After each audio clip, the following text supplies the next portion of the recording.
Abdoulaye Sylla membre collectif Sàmm Sa Gox ndey ji réew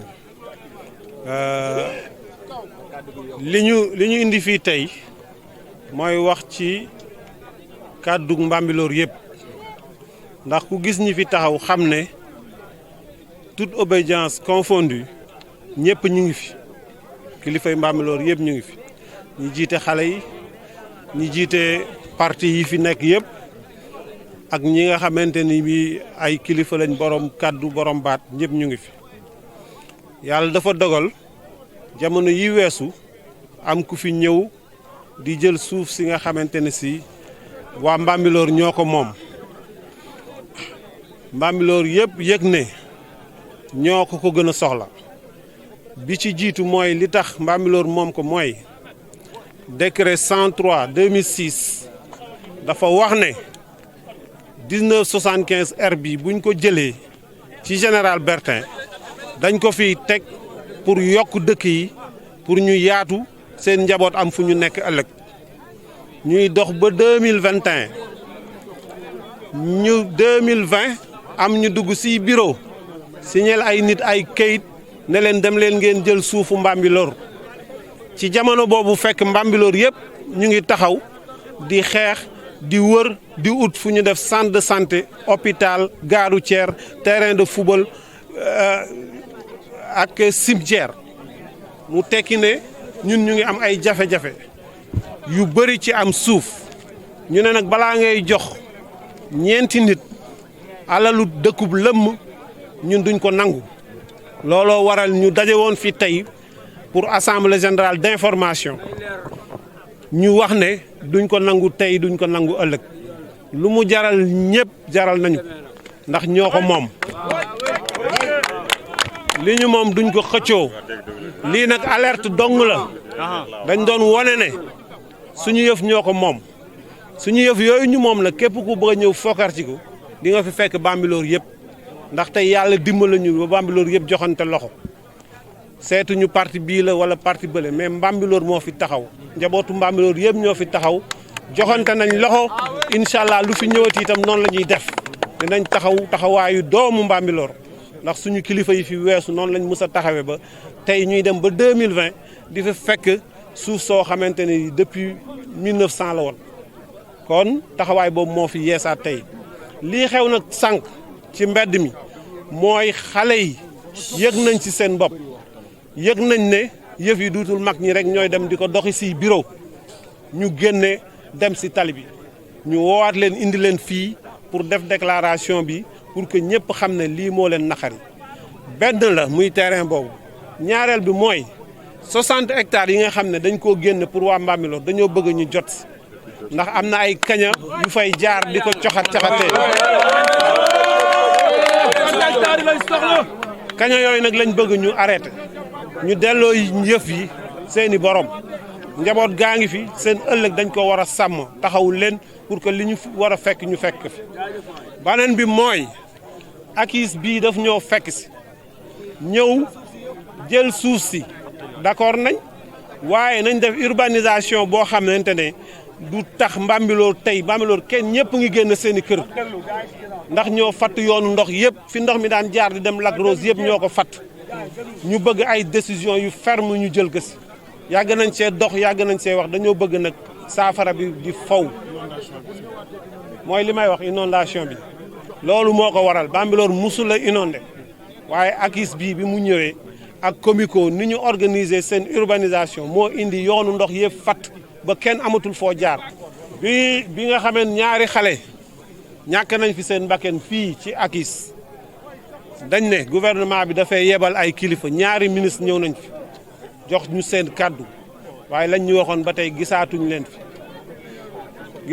fi kon ñu ngi leen di xaar ba tey plan Orsec bii ñu dégagé dañoo bëgg ñu boole si Mbambilor parce que Mbambilor ci réew mi la bokk ñoom biñ ñu indilee catastrophe yi ba pare nañu ñëw sàmmal ñu ko defaral ñu dëkk bi loolu la ñuy exiger baneen bi mooy am na projet bu fi am bu ñuy wax statu Bambilor ñu ne dañ ko bëgg a defar waaye yàlla dafa dogal stade boobu bi ko Mbambilor di ut terrain bi pour njabootam la woon ñu bëgg ñu jàppale ñu si pour que mu des pour njabootam lu tax ma wax loolu mooy dañoo am juróomi équipe nawetaan ak équipe championnat boo xam ne dañoo bëgg mu siiw ni Jaraaf ak ñaari tali te loolu pour ñu man ko suñu alal di ñu am dañu bëgg kuñ si jàppale mu ñoŋ te dëkk fi pour que ñu am ay ressources financières yu mën a soutenir suñu équipe yooyu loolu lañ bëgg mais fas yéene ñu ko joxe pour bañ see amati kaddu comme mu leer parce que kilifa yi ñu ngi dox tey waxantaanuñu ak njaboot bi waxtaan mooy ma wax la ne lii laa bëgg ñu ne la nii laa ko bëggee nga nattal ma yëre bu nu tolloog man donc tailleur boobu la ñuy xaar ku ñëw waxtaan ak njaboot gi ñu wax ko niñ ko bëggee que la gestion de ce stade là reste au nom du foyer des jeunes et de la culture. Abdou Karim Fekou nekk président du foyer des jeunes et de la culture de Bambilor. ñun li ñu tax a jóg tey mooy xeex li nga xamante ne mooy moomeelu Bambilor muy place bi du ñu nangu kenn di ko jël du ñu xaar ku fi bëgg a ñëw pour jël ko di nga fi fekk jeunesse su Bambilor beneen bi. ultimatum la ñuy jox ñi nga xamante ne mooy autorités yi ndax tey am na manifestation bu mag bu ñu def baare nañ tali bi presque 4 heures de temps ultimatum lañ leen di may 72 heures bu ñu amul benn réaction dañuy wàccaat sur le terrain yëngal beneen bi si topp mooy Bambilor dafa am projet boo xamante ne mairie bi daf ko fi indi muy stade boobu ma bëgg a leeral opinion nationale ak internationale que Bambilor moom stade bi ndax délibération bi nga xamante ne nii moom moo wund loolu man mii di président man maa ko yor c'est au nom du foyer des jeunes et de la culture de Bambilor dama bëgg ñëpp xam li may wax ndax li may wax nii fépp fu ma taxaw wax naa ko beneen bi ci topp projet bi ñuy wax ne stade lañ koy def Bambilor ànd na pour ñu defar ci stade waaye dañu bëgg li nga xamante ne ni mooy gestion stade bi na des ci loxoy waa Bambilor ndax ñoo moom suuf bi beneen bi ci topp li nga xamante ne mooy priorité bi tey bu stade bi pare dañ fi am ay école football am fi FCB am fi ay équipe bu nawetaan tey gestion boobu noonu foyer des jeunes et de la culture de Bambilor moom moo koy porté boole kook FCB ak club yi fi nekk donc ñuy wax ne autorité yi fi ne dañuy defar stade bi nangu nañ ko mais nañu xam ne Bambilor moom stade bi te duñu nangu kenn di ko jël di ko communaliser alalu Bambilor la na des biir Bambilor loolu lañ wax xamoon ne nañ ko wax li ñuy wax nag waxuñu ko ngir suñu bopp dañ koy waxal ngir jeunesse su Bambilor tey dañ ñoo fal pour ñu liggéeyal leen kon li ñuy wax yëpp ci kaddu ndawi Bambilor lañ koy waxee loolu moo waral tey ñun ñëpp ñu daje fi di sant ñëpp di gërëm ñëpp ci seen taxawaay. Moustapha Sarr. Comme tous les jeunes qui sont ici aujourd'hui, je suis aussi un jeune Bambilorois. On ne peut pas se battre contre une jeunesse déterminée et plus forte que les forces de sécurité ou autres administrations. La jeunesse de Bambilor est plus que déterminée pour faire face à l'administration cadastrale, de même qu'à l'administration domaniale. C'est la forfaiture de trop et on en a assez. Cela fait 15 ans que nous courons derrière nos 60 hectares. Nous sommes fatigués, Bambilor souffre et cette souffrance de trop, ce sont nous, jeunesse de Bambilor, qui allons régler ça une bonne fois pour toutes. Que le président Macky Sall nous entende, que l'administration des domaines et du cadastre nous entende. On ne peut plus subir ce ping-pong entre cadastre, domaine et urbanisme. Ils n'ont qu'à nous clarifier sur nos 60 hectares. Ils n'ont qu'à nous clarifier sur l'extension de Bambilor, car un bien acquis, c'est un droit qu'on ne négocie pas. Bambilor ne va jamais négocier ces 70 mètres. Bambilor ne va jamais négocier les 60 hectares, que ça soit clair. Aujourd'hui, nous sommes sortis pour revendiquer, mais demain nous allons saccager. Demain nous allons saccager parce qu'on est déterminés. Ce qui est arrivé à nos arrière-grands-pères, nous ne voulons jamais vivre ça là où nous sommes aujourd'hui. Nous demandons à l'administration des OMPE domaines d'arrêter ce jeu. Nous demandons aux autorités compétentes qui doivent régler ça d'arrêter ce jeu. Que ça soit John, ou bien Chan, Diallo ou Wagé, ces gens qui se disent être propriétaires de ces terrains-là, si on les trouve ici, nous allons les déchiqueter comme des ordures.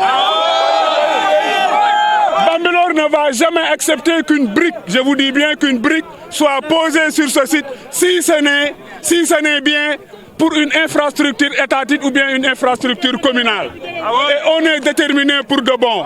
On ne peut pas laisser le bénéfice du particulier régner sur le bénéfice général. Et que ça soit clair. Que ça soit clair une fois de plus. Aujourd'hui, c'est une alerte, mais demain, nous ferons pire que ça. Demain, nous ferons pire que ça. Et d'ici 2 mois, chaque dimanche, nous allons nous donner rendez-vous ici. Nous allons nous donner rendez-vous ici. En attendant que le président Macky Sall et son administration réagissent pour régler définitivement le problème de Bambilor. On a entendu le gars dire qu'il est prêt pour négocier. Nous, on ne négocie pas. Nous ne sommes pas là pour négocier ce qui nous appartient. Il n'a qu'à aller se foutre.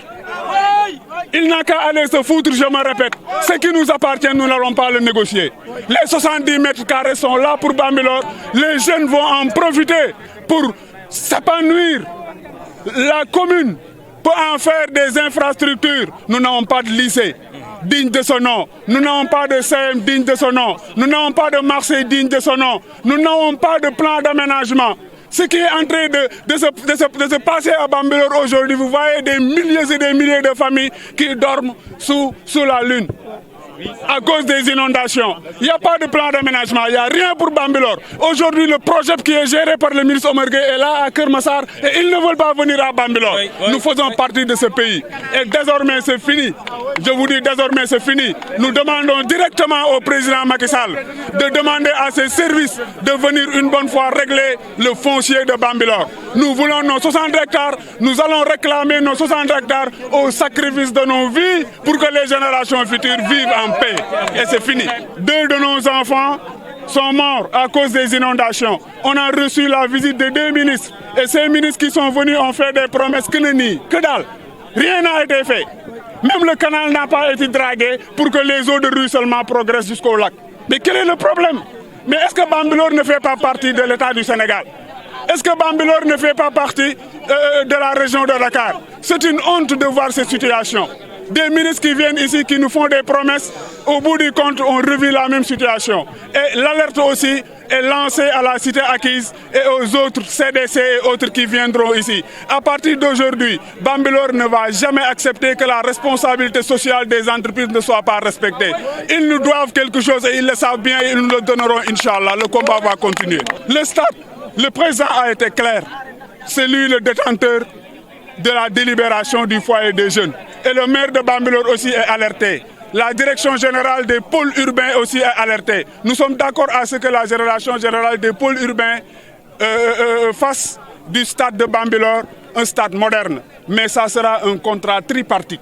Je dis bien un contrat tripartite qui sera signé par le DG de la DGPUD, le maire de Bambilor et le président du foyer des jeunes, pour qu'un pourcentage revienne à Bambilor une fois que le terrain sera exploité.